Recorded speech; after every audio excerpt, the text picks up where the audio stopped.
not receive the things promised. They only saw them in their minds, so to speak, and welcomed them from a distance. They died in faith, not yet receiving the promise.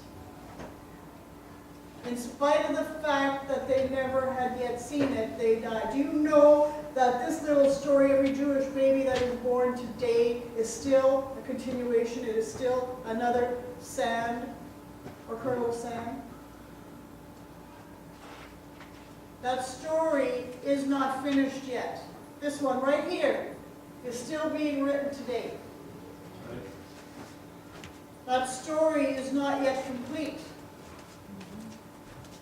Every baby that is born today, Jewish baby that is born today, is still a continuation of this story right here. It's not finished yet. It's not finished yet. See, sometimes we read the Bible as a finished story already. It's not finished yet. It's still being written. Come on. It's still being written. Come on. That's right.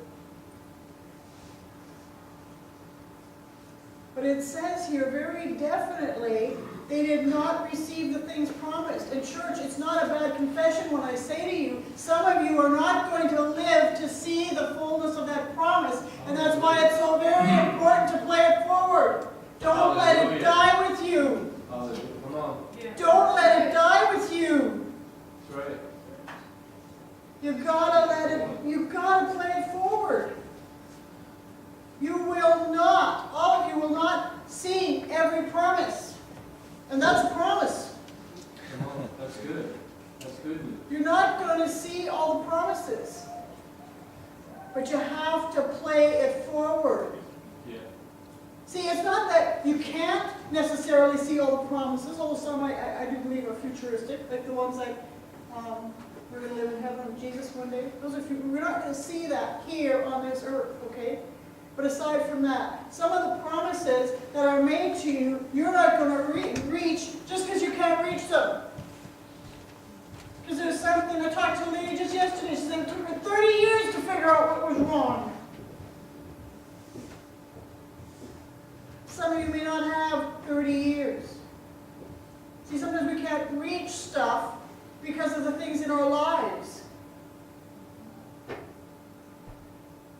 We have hiccups, things that have happened, things that have caused us to be the way that we are, and unless we find out what it is, it will hiccup and hiccup and hiccup and hiccup and hiccup and hiccup and hiccup. And if we can't get it fixed, it's in the way of the promise. It's in the way of the promise. Church, do you still love me? This is good stuff. This is good stuff. They welcomed them from a distance, and they admitted that they were aliens and strangers on this earth. People who say such things show that they are looking for a country of their own. I don't belong here. I belong where? In heaven. That is my true home. That is the true home. If they had been thinking of the country they had left, they would have had the opportunity to return yet once again. Instead, they were longing for a better country, a heavenly home. Therefore, God is not ashamed to be called their God, for he has prepared a city for them. Oh, when I read that, I just said, oh my God, please don't ever be ashamed to be called my God. Don't ever be ashamed to be called my God. Live your life in such a way. Number 17, by faith Abram, when God tested him, offered Isaac as a sacrifice. Come on, church. Give up your son? We wouldn't think of it. We wouldn't think of it. We don't even like to sleep on a bed that's not our own. We don't have a clue what sacrifice is. He who had received the promise was about to sacrifice his one and only son, even though God had said to him, it is through Isaac, through this son that he was about to sacrifice, that your offspring will be reckoned. Abram reasoned that God could raise the dead, and figuratively speaking, he did receive Isaac back from the dead. By faith, Isaac blessed Jacob, Esau, in regard to their future. What are you speaking over your kids? What are you speaking over your kids, church? In regards to what? Their future. Speak over their future. Pray over their spouses now. When they're 2, when they're born, Sherry, pray over the spouse of your unborn baby. Now. Now.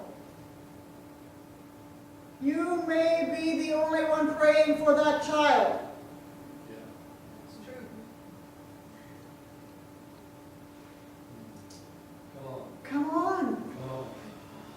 You can pray for my kid's spouse. I can't even keep up with praying for their grades. My goodness, this is their future. It's true. This is their future. Come on. Play it forward. Think about it. We're not living in the moment alone. We're not living in the moment alone. Play it forward. Look around the corner. Pray for their spouses now. Pray that they will always walk with the Lord. Pray that your children and your grandchildren and your great-grandchildren are going to be taught the things of the Lord. Speak it into existence by faith. By faith. 21. By faith, Jacob, when he was dying, blessed each of Joseph's sons and worshipped as he leaned on the top of his staff. My God, what an awesome, awesome legacy to leave. They watched their father and grandfather die in worship.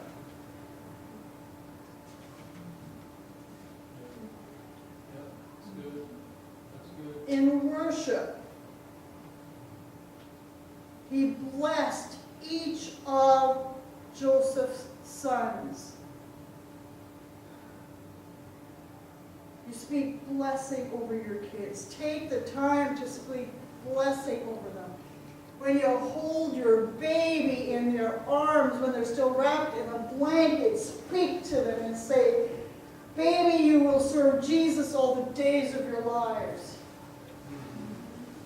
All the days of your life, you're going to be serving the Lord. Speak it over them. Speak it over them when you pray with them at night. Speak it over with them before you go to school, before they go to school. Speak it over them. Speak it over them. Speak it over them. Do you know how many parents talk trash to their kids? Because they're frustrated?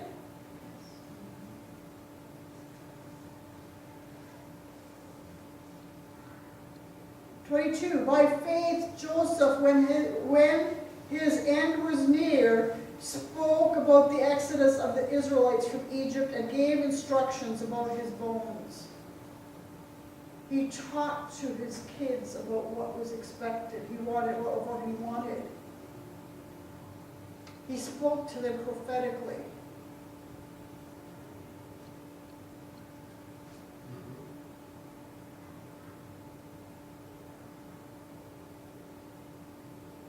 By faith, Moses' parents hid him for 3 months after he was born because they saw he was not an ordinary child, and they were not afraid of the king's edict.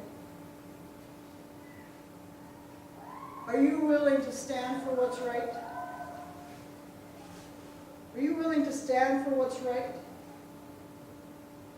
By faith, Moses, when he had grown up,